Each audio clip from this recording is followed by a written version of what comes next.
Où était Mahmoud, était Ayaz. Et si Ayaz souffrait, Mahmoud souffrait. Il n'y avait pas dans le monde deux amis aussi proches, qui prenaient soin l'un de l'autre. Et pourtant, Mahmoud, c'était le sultan.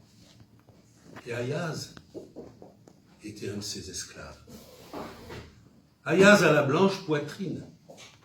On l'appelait ainsi car il était d'une beauté parfaite, inconnu dans ces pays. Il était rentré dans la ville de Mahmoud dans une longue file de captifs traînés par les dromadaires des pirates du désert qu'il avait capturés.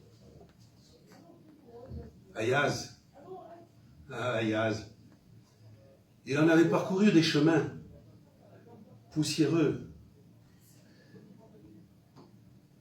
Il était poussé par une force qui l'amenait, il ne savait où, qui l'amenait sur les chemins pour chercher la vérité de son cœur. Et là, il était captif. Mais Mahmoud l'avait remarqué.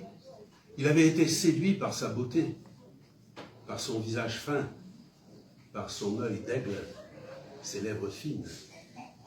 Alors il l'avait pris à son service.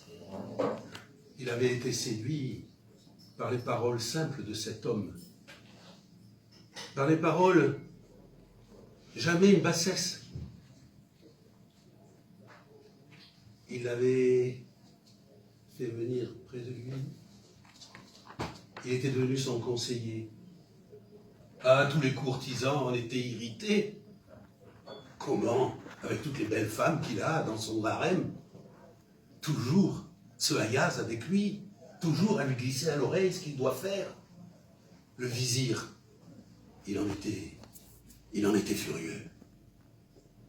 Alors ils se sont mis à l'épier parce qu'ils voulaient le faire chuter. Le vizir a mis ses espions les plus subtils sur sa trace. Mais il était irréprochable. Sauf qu'il avait un comportement en fin de journée un peu bizarre. Il quittait le palais, il descendait dans la Médina, et là, à force d'espionner, on a vu qu'il rentrait dans une chambre basse, secrète. Ah, le vizir, il est vite allé trouver le sultan. Et dans la salle haute d'allée de marbre, se prosternant à ses pieds, il lui dit « Majesté, Majesté, vous savez que je n'ignore rien de tout ce qui se passe dans la ville et dans le palais. J'ai des petits oiseaux qui me disent tout. Et j'ai une information un peu surprenante concernant votre esclave, Ayaz. Tous les soirs, il descend dans la ville basse et il s'enferme dans une salle secrète.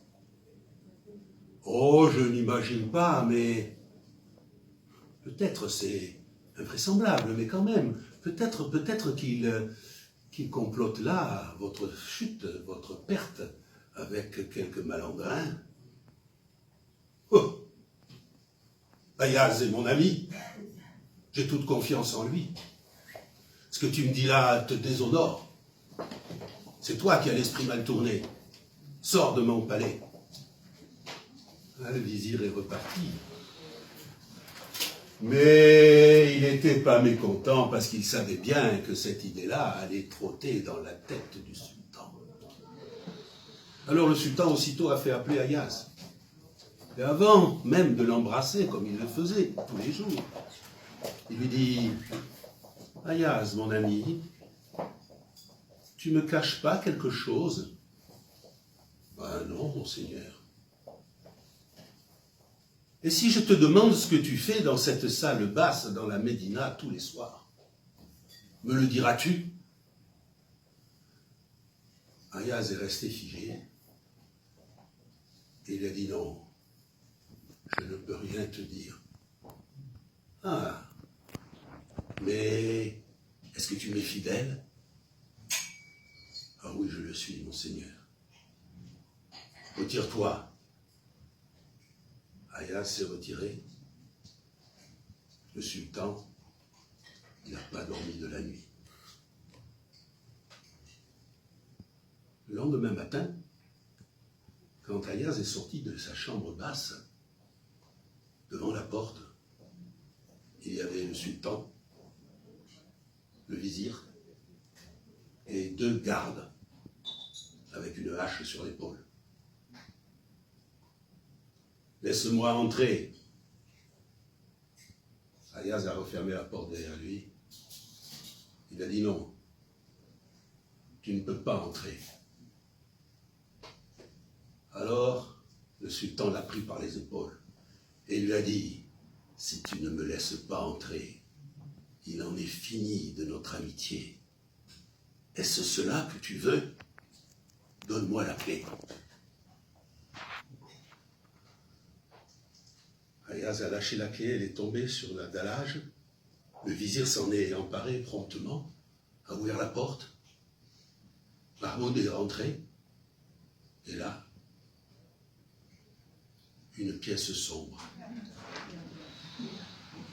meublée d'une paillasse.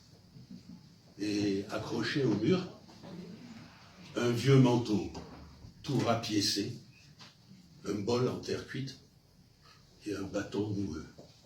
Rien d'autre. Mahmoud est resté silencieux, surpris par sa découverte. Et Ayaz lui a dit, si je viens ici tous les soirs, mon maître, c'est parce que je ne veux pas oublier d'où je viens.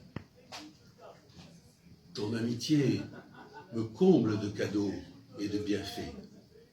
Mais sache que pour moi, les seuls bienfaits qui ont de l'importance, c'est ce manteau, cette coupe et ce bâton. Maintenant, tu es entré ici. Ici, c'est mon royaume. C'est le royaume des désespérés qui cherchent la vérité. Tu n'as pas été invité. Tu n'as pas pu t'empêcher d'entrer.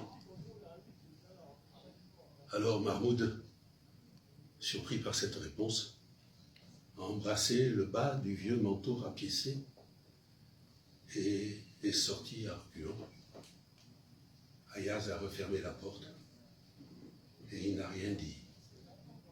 Et le conte est fini.